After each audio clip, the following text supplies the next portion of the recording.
Please welcome Nick Clegg.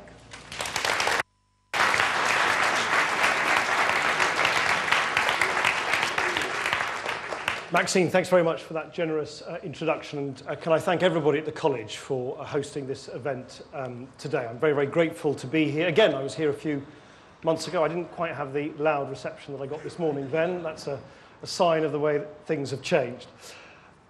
I've spent my whole political life fighting to open up politics. So I'd like to make one thing very clear. This government is going to be unlike any other.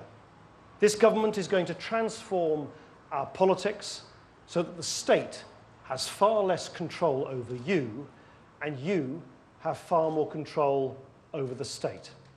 This government is going to break up concentrations of power and hand power back to people, because that is quite simply how we can build a fair society.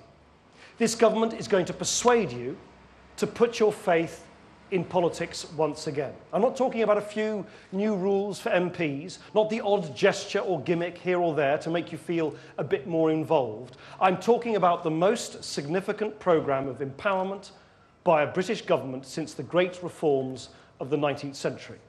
The biggest shake-up of our democracy since 1832, when the Great Reform Act redrew the boundaries of British democracy, for the first time extending the franchise beyond the landed classes. That was landmark legislation from politicians who refused to sit back and do nothing while huge swathes of the population remained helpless against vested interests, who stood up for the freedom of the many, not the privilege of the few.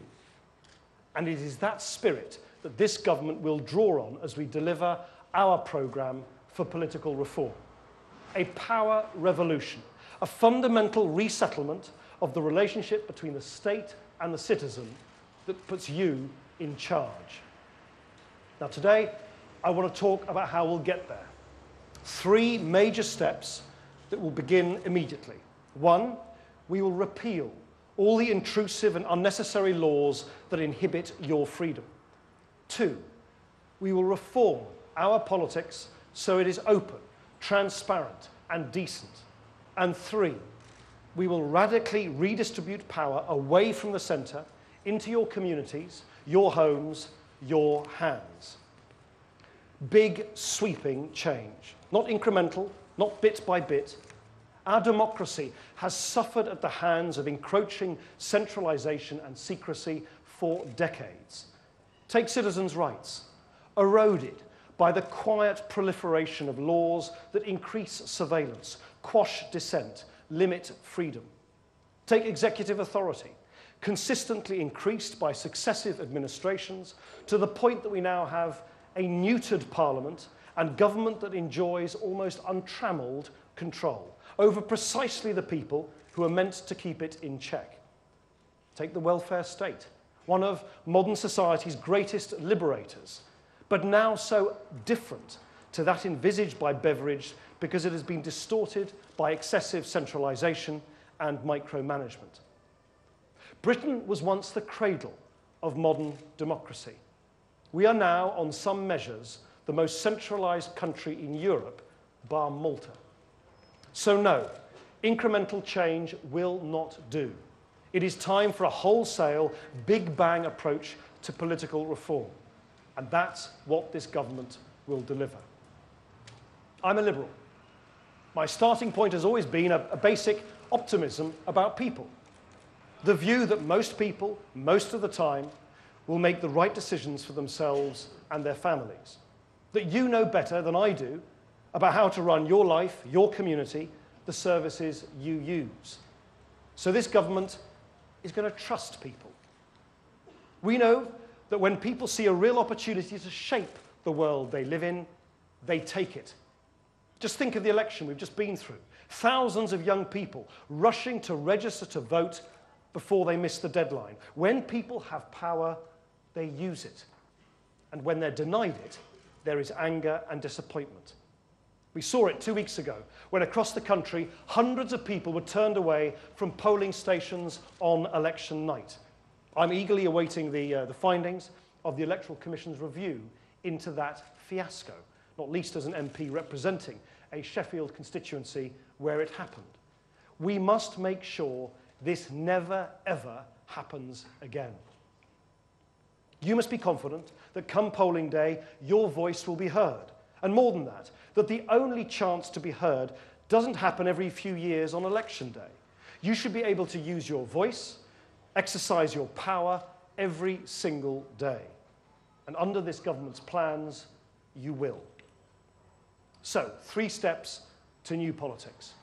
First, sweeping legislation to restore the hard-won liberties that have been taken, one by one, from the British people. This government will end the culture of spying on its citizens. It is outrageous that decent, law-abiding people are regularly treated as if they've got something to hide. It has to stop.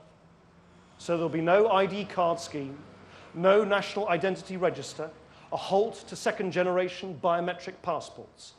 We won't hold your internet and email records when there is no reason to do so. CCTV will be properly regulated, as will the DNA database, with restrictions on the storage of innocent people's DNA. And Britain must not be a country where our children grow up so used to their liberty being infringed that they accept it without question. There'll be no contact point children's database. Schools will not take children's fingerprints without even asking their parents' consent. This will be a government that is proud when British citizens stand up against illegitimate advances of the state, that values debate, that is unafraid of dissent. And that's why we'll remove limits on the rights to peaceful protest. It's why we'll review libel laws so that we can better protect freedom of speech. And as we tear through the statute book, we'll do something no government ever has. We will ask you which laws you think should go. Because thousands of criminal offences were created under the previous government. Yet taking people's freedom away didn't make our streets safer. Obsessive lawmaking simply makes criminals out of ordinary people. So we'll get rid of the unnecessary laws, and once they're gone, they won't come back, because we will introduce a mechanism to block pointless new criminal offences. And we will, of course, introduce safeguards to prevent the misuse of anti-terrorism legislation, including a review of existing powers and legislation. There have been too many cases of individuals being denied their rights and whole communities being placed under suspicion. This government will do better by British justice, respecting great British freedoms, which is why we'll also defend trial by jury. Second, reform of our politics. Reform to reduce the power of political elites and to drag Westminster into the 21st century, starting with the House of Lords. Did you know we've been talking about reforming the House of Lords for over 150 years? It's one of the areas where all the parties agree, so the time for talk is over. This government will replace the House of Lords with an elected second chamber, where members are elected by a proportional voting system. There'll be a committee charged specifically with making this happen. But make no mistake, that committee won't be yet another government talking shop. It'll be a dedicated group devoted to kick-starting real reform. And the same haste will be applied to fixed-term parliaments. It's just wrong that governments can play politics with something as important as a general election, cynically picking the date to maximise their own advantage. So this government has already set the date. We think the next election should be May the 7th, 2015, no matter who is where in the polls at that time. Unless, that is, Parliament votes to dissolve itself first. As we legislate to fix Parliament